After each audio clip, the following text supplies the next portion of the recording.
The Church and the Ritual. A history of terror unfolds in the quiet embrace of a town tainted by the remnants of a forsaken church. As curiosity lures the protagonist to explore its haunted history, a tale of sinister rituals, cursed priests, and vengeful spirits unravels. Scary story.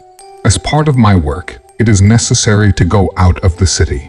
The town I am going to is not very far, a little more than an hour away. However, although it is surrounded by the daily life of the city, as well as by tourism, because a magical town is very close, it is not permeated by urbanism. Just before reaching the place, there is a detour that indicates the proximity of it. There is a temple that from the first day I saw it has caught my attention. Is an old building that served as a place to profess Catholic worship, but is now in complete abandonment. It still has traces of the imposing and beautiful it was. I asked my co-worker why the building is not being used. Apart from the majestic thing it used to be, it has a large lot that is also in complete disuse. He stops the car for a while, so I can take a closer look at the temple. He told me that after my working hours, I should ask some locals about the history of this work, since he has heard at some point that there is a legend about the construction. He starts the car again, and we go into the town to start working. In the afternoon, I walk down the main street of the town. An elderly woman is sitting on a bench in the garden. I sit next to her with the intention of chatting for a while. She kindly responds to my conversation. My intention was to ask her about the church, located at the entrance of the town, so I tried to direct the conversation towards that point. As the conversation progressed, she told me that when she was a little girl, she used to go to Mass next to her mother, to that temple. The priest who was in charge at that time had an affinity with the children. He was interested in catechizing each one of them in a personal way, which allowed a bond to be established between the child and the priest. The woman remembered with nostalgia that time. She smiled a little, but her smile was soon veiled by some bad memory. I asked her what was wrong. She answered that the priest had been very good. The bad thing was when they sent another father as a priest, he came to impose a series of changes, which did not favor the establishment of a good relationship between the priests and the parishioners. She remained silent. Apparently, she did not want to go into details. In a subtle way, I was insistent, but she no longer agreed to give me information. She got up from the bench and was ready to leave. Before she did, I took her by the arm. I told her that I would like to talk more about the history of the temple.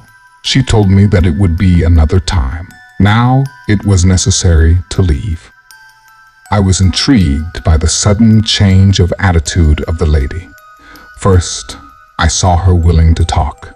Then there was a memory that she did not want to share with me, and she preferred to leave. That I understood perfectly. Since she did not know me, I thought it was prudent to generate a little more confidence with the villagers, so that they could tell me what happened. In the town, it was necessary to stay for 2 or more days to advance in the procedures.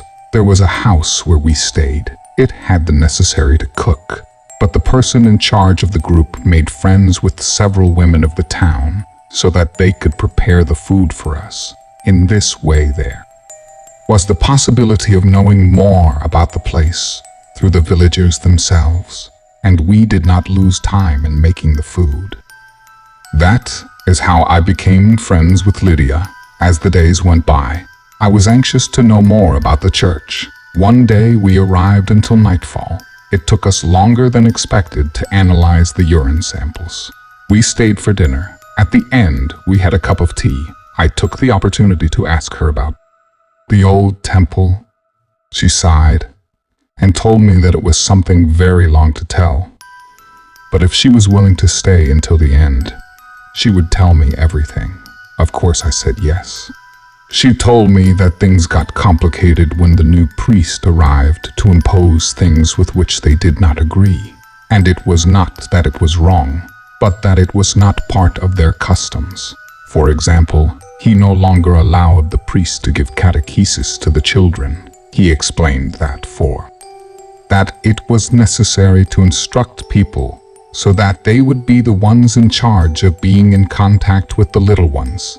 And so he made another series of changes with which they did not agree. However, they knew he was a religious authority. Reluctantly, they were accepting his proposals. The straw that broke the camel's back was when Mercedes, she was the village healer and midwife, had an incident with the birth. There was a complication that caused the baby to be stillborn. She took the baby and took it to the priest to be baptized. Lydia told me that she did not know what really happened that time, but it was the turning point for Mercedes to no longer want to have any kind of relationship with the priest. Something began to happen to the priest because he became ill. Gradually, he began to look droopy, very thin and pale. The evil tongues began to say that Mercedes had given him the evil eye since he was in good health. Before the displeasure he had with her on some other occasion, they also said that Mercedes had made deals with another woman who does certain jobs.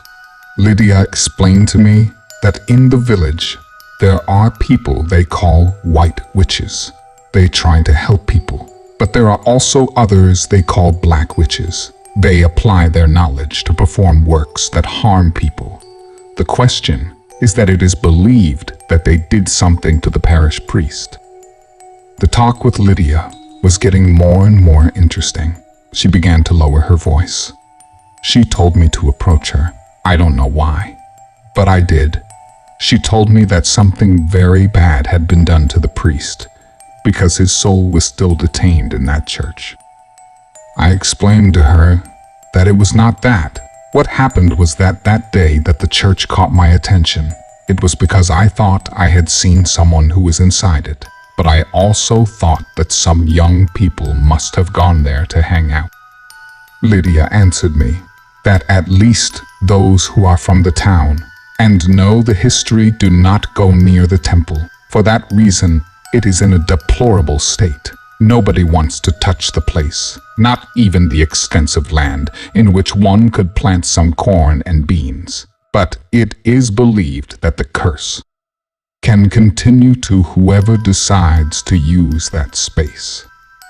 I asked her what curse she was referring to, and she told me that after the priest died, they sent a new priest who soon became ill and died. I remembered the first priest who'd been there.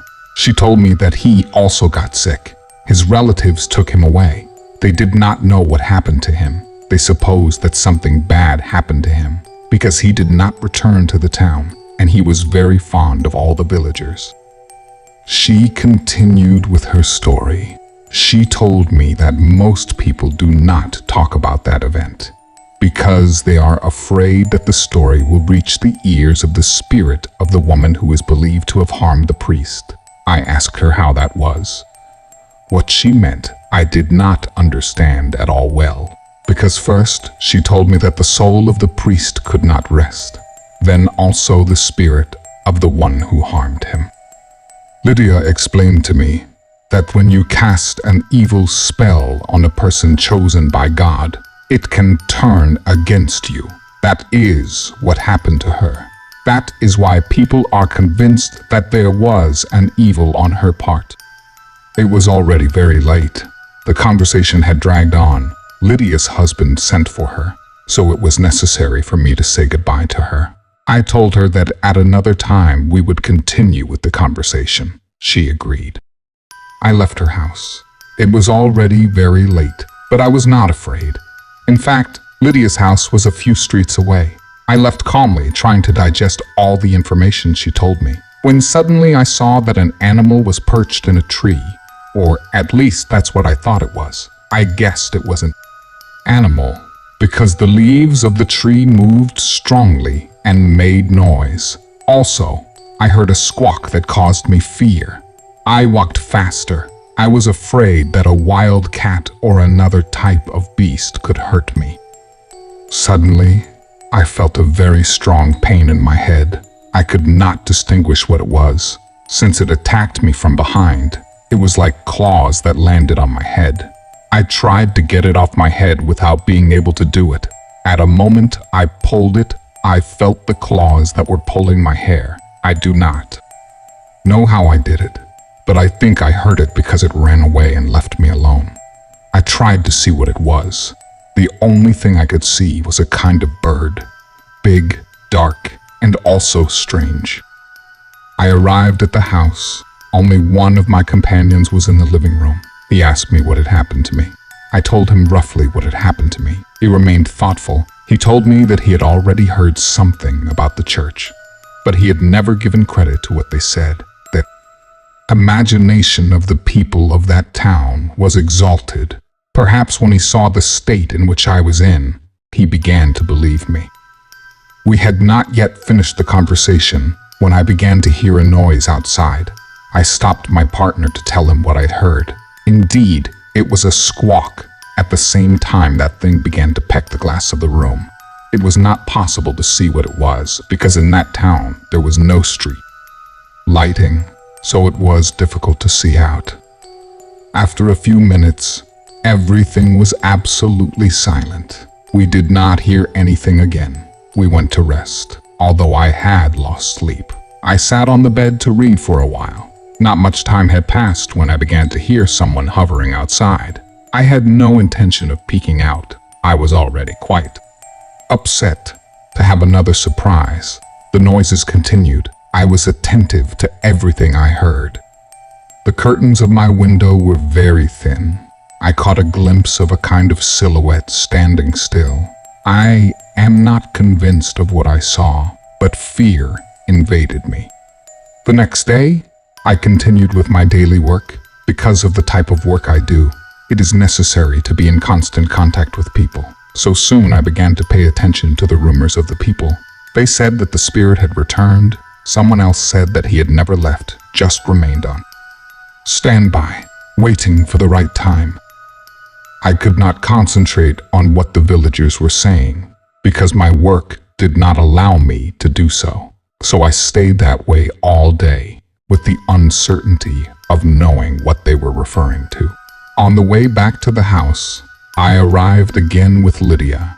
She told me that she should not have said anything to me, since the spirit waits for someone to start mentioning it so that it returns. I told her that it was not possible, that just by talking it could return. She was also upset. She did not want to tell me anything, but I think that she also had strange events the night before. I explained to her that it was normal for her to be afraid. I was afraid too, because something had followed me during the night. She looked at me with her eyes wide open. She told me that the spirit had awakened. She explained to me that after the death of the priests, one of the women who do witchcraft, along with Mercedes, disappeared.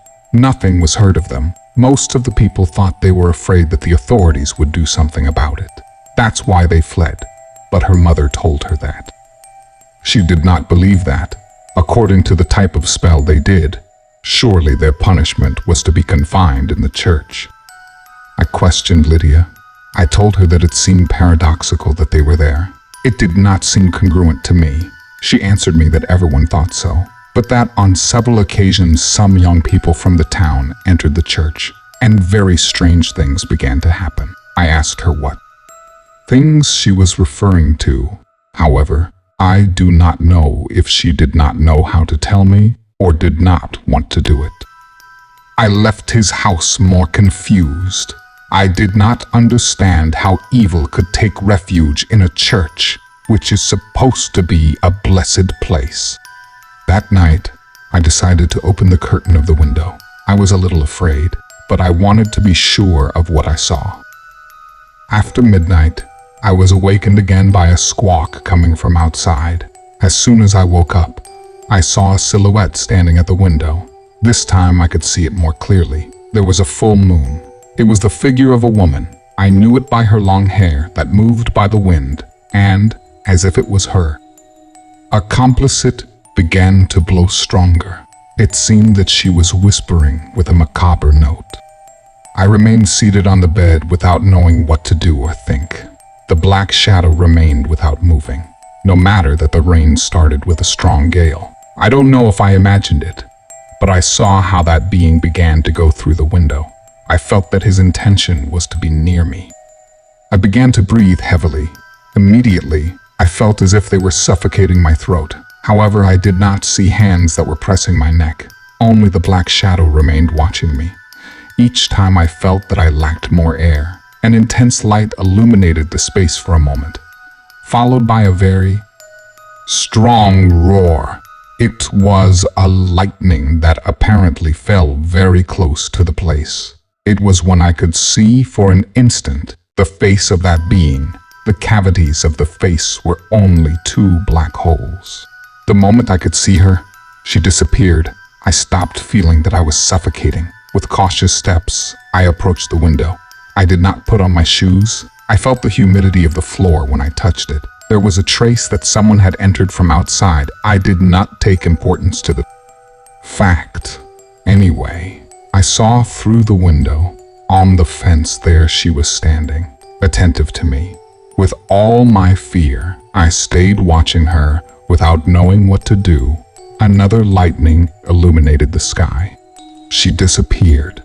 It was no longer possible for me to sleep.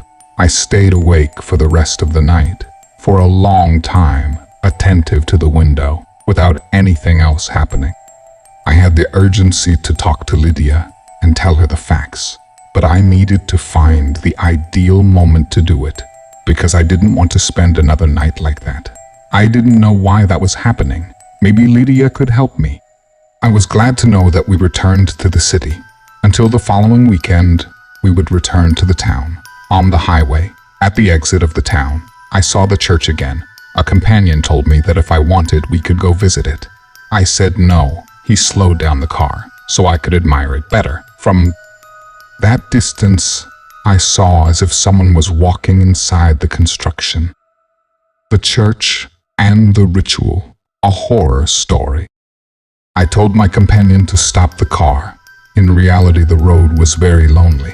Very few cars passed through there. Anyway, he parked on the side of the road. The rest of the companions said that we were already there, that we should go see it. Everything they said in the town were beliefs, part of their imagination.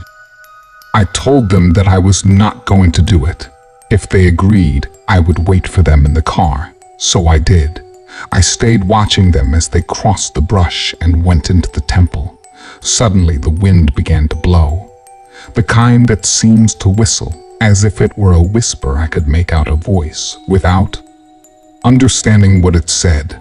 I turned to all sides without seeing anyone. The wind continued. That sound returned again. I began to shout to my companions to come soon. One of them looked out. I raised my arms to signal them. As soon as they saw me, they turned back. They asked me what my urgency was.